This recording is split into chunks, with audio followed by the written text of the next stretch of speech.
Women are dancing. The same obese women are on display in the art gallery. Susan, the gallery curator, drives home to her multi-million-dollar estate overlooking the glimmering lights of Los Angeles. She has servants and security staff, which shows her great wealth. She gets a package from Edward Sheffield, her ex-husband, and sees that it is a manuscript of his new book. It is dedicated to her, and she reads that she inspired it. He will be in Los Angeles and wants to meet. The title is Nocturnal Animals. Her head of security asks who should work for the weekend shift. She replies that she prefers to be alone, hinting she plans to read the book. That night, she can't sleep and takes pills. The next morning, Hutton, her husband, joins her in the kitchen. She tells him that she wanted him to come to her show. He answers that he was working and that it was far away. She ignores his words and insists it was just a short show. He then claims he didn't get home until 1 a.m. and didn't want to wake her. She answers that she wasn't asleep until 4 a.m.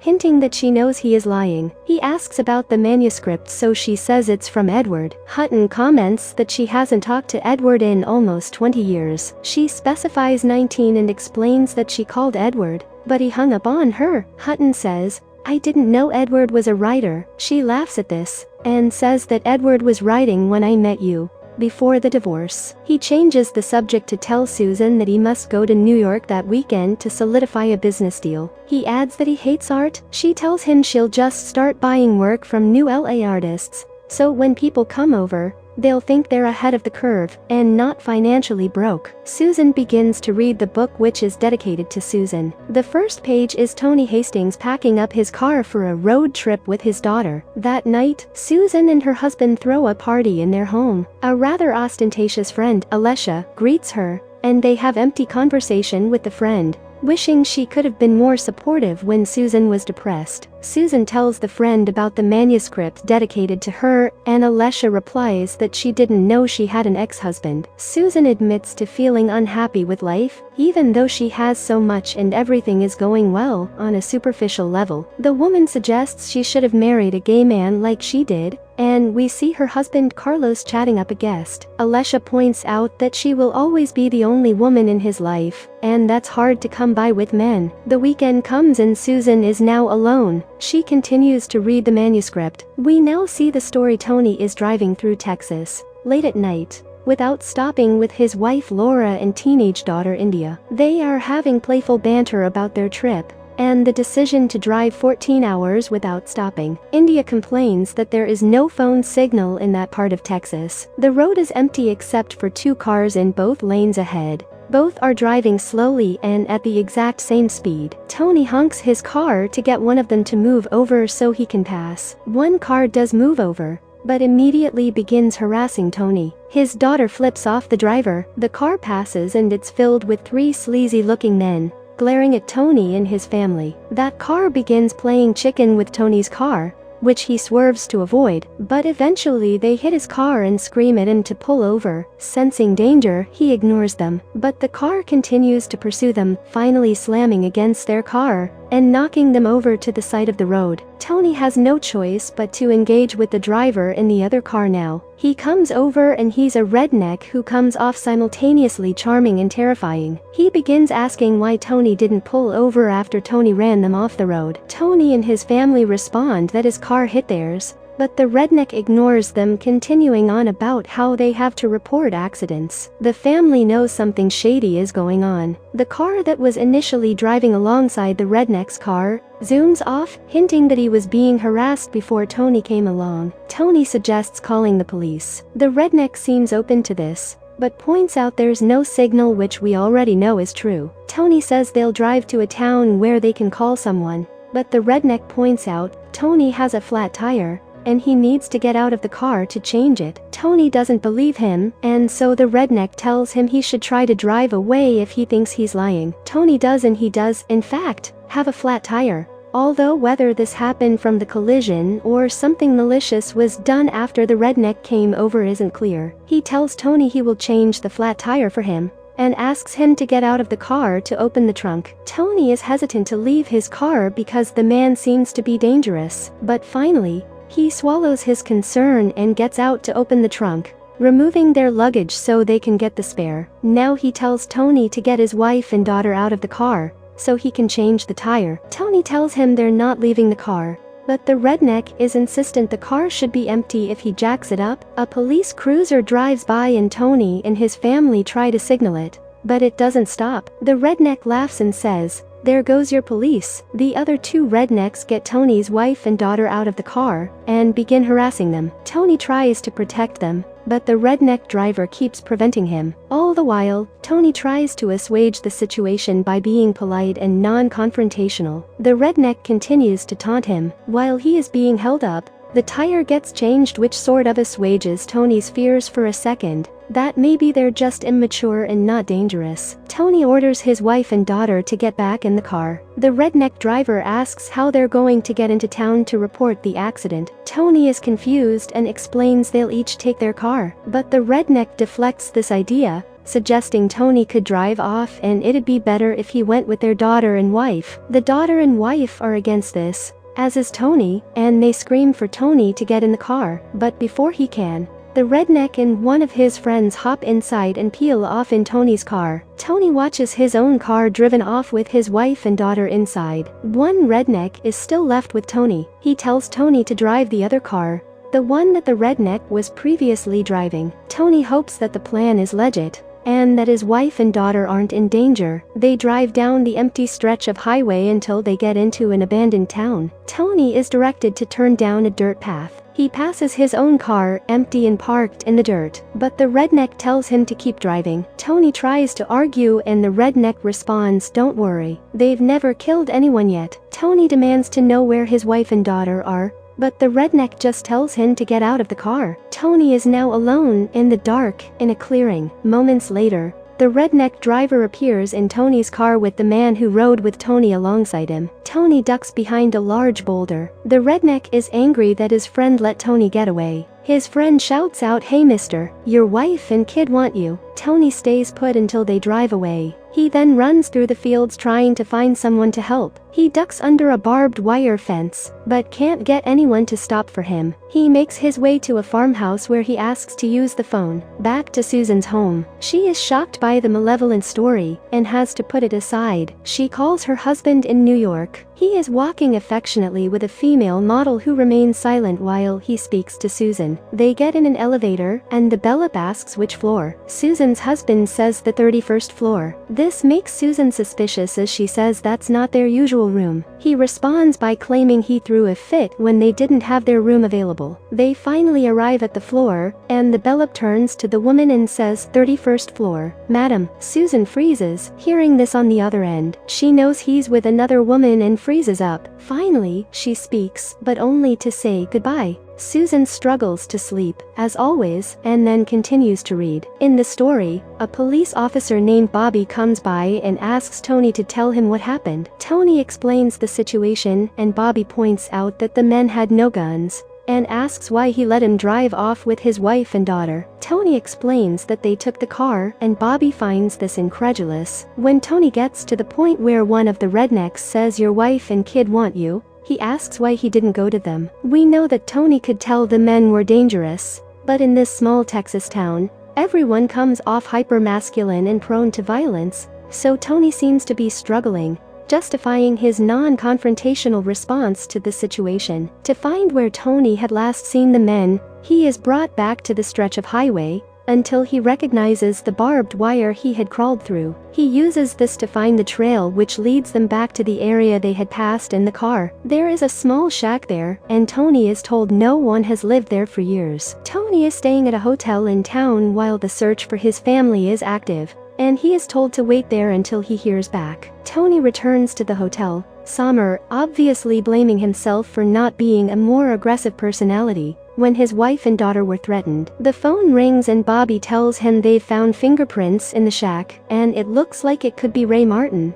But he has no track record after being acquitted on a rape case years ago. He also tells Tony they found their wife and daughter. Bobby and Tony are driven to the area that Tony was in the night of the abduction, and see the naked bodies of both his wife and daughter on a bench outside. He approaches, hoping they're asleep, but they are both dead. Susan stops reading, shaken up by the material. She calls her own daughter away at college. She has red hair just like India in the novel. The daughter is asleep, with her boyfriend next to her, and says it's way too early where she is. Susan apologizes, once again up late, not sleeping. But we know she only called to check on her daughter after reading about the abduction of a teenage girl in Edward's novel. Susan sends an email to Edward telling him she is reading his book and finds it devastating and brilliant. She suggests the two of them meet. She then has a flashback of running into Edward in New York. Even though they're both from Texas, Edward is in town because he's being considered for a scholarship to Columbia. He asks why she's not still at Yale,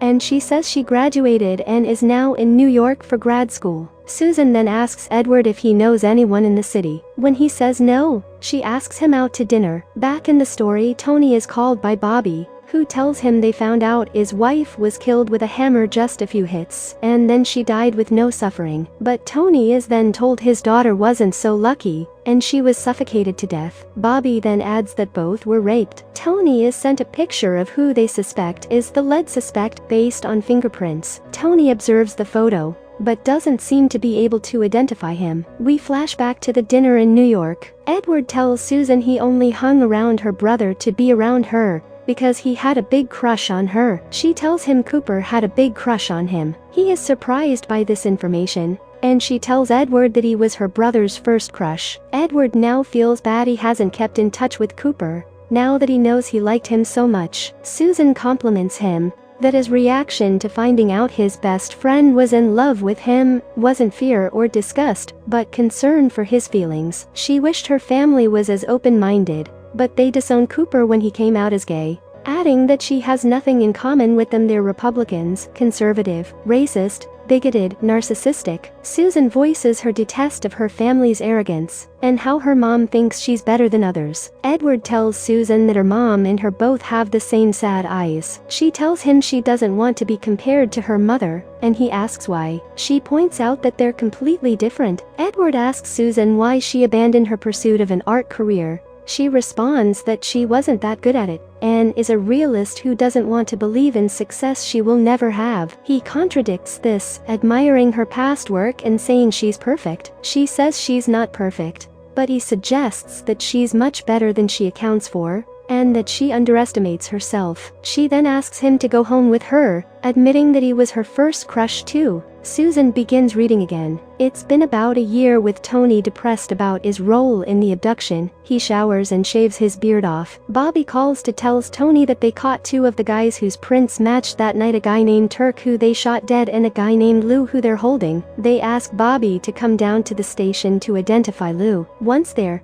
he's asked if he's afraid of the men seeing his face, but Tony isn't. Now ready for justice, he looks at the 5 men and easily identifies Lou, who was the one who rode with Tony that night. Lou is taken away and charged. Now they have to find Ray Marcus, who is the most likely culprit. On the drive, Bobby tells Tony that Bobby, is dying of lung cancer. Tony points out that Bobby smokes all the time, and Bobby shrugs it off, saying he only has a year left to live. Tony and Bobby go to a small shack where Ray has taken residence. Ray has had to fix the plumbing himself, so at this moment, he is going to the bathroom outside. Bobby and Tony approach Ray as he ends a phone call and continues to use the toilet. They want to take him on suspicion of abducting and murdering Tony's wife and daughter. Ray asks if he can finish going to the bathroom first, but Bobby tells him he can't take his eyes off him, so Ray wipes himself and then leaves with Bobby. Tony drives Ray and Bobby to the station in his car.